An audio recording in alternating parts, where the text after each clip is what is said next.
Cancer, heart disease, diabetes, or dementia. When it comes to cost of care, what do you think costs more in the last 5 years of life? I did a short on this with my mom a couple months ago, and the answer is dementia. One of the primary things that I want to say is that a lot of people use Alzheimer's and dementia synonymously. They are not the same thing. Alzheimer's is a condition and a disease in and of itself, whereas dementia is a symptom of Alzheimer's. It is also can be a symptom of diabetes, can be a symptom of cancer, can be a symptom of just about every single condition that affects the elderly. Dementia can also be a symptom just of old age. So it doesn't necessarily have to be associated with another condition, but it very often is. It affects the cost of care for an individual, for a family, and for a society. And when I'm talking about societies, the cost of care associated with dementia is worldwide. It is a problem that's facing us globally, but I can only talk really to what I've experienced here in the United States when I talk about societal costs.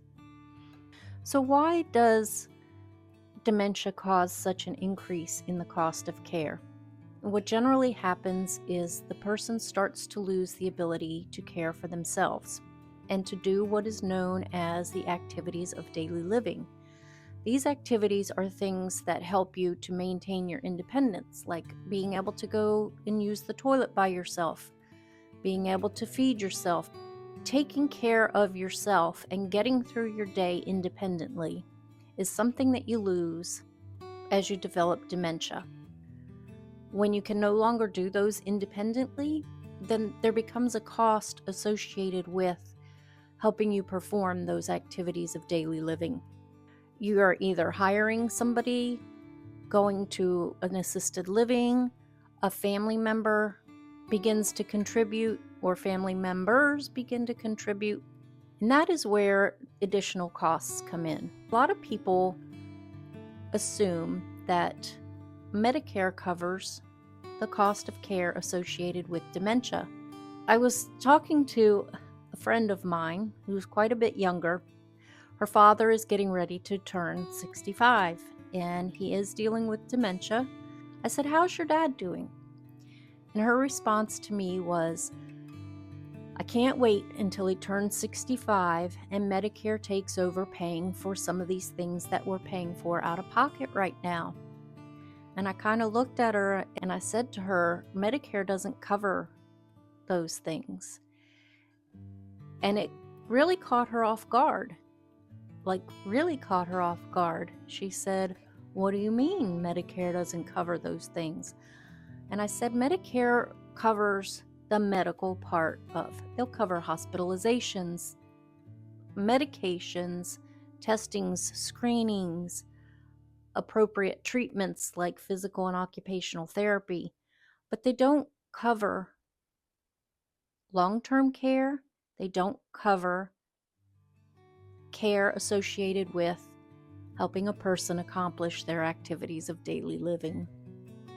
She was very upset by this, and I think that there is some misconceptions out there as to what Medicare does and does not cover. So make sure you're informed.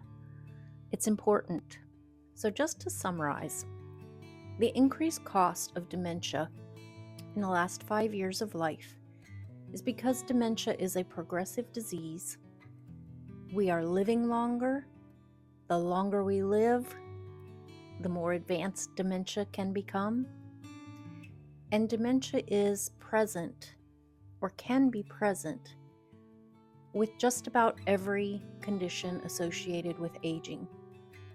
Dementia increases complications associated with other conditions, increases the risk of hospitalization, and people with dementia can require more support just to get through the average day. And that support can be costly, unfortunately. So I hope that this video has been helpful. I hope that it gives you something to think about. I hope that you hit the like button. I hope that the information that I've given you helps to guide you with planning for your future or planning for the care of someone else's future. Because the more informed that we are, the better off we'll be. Make good decisions and age well.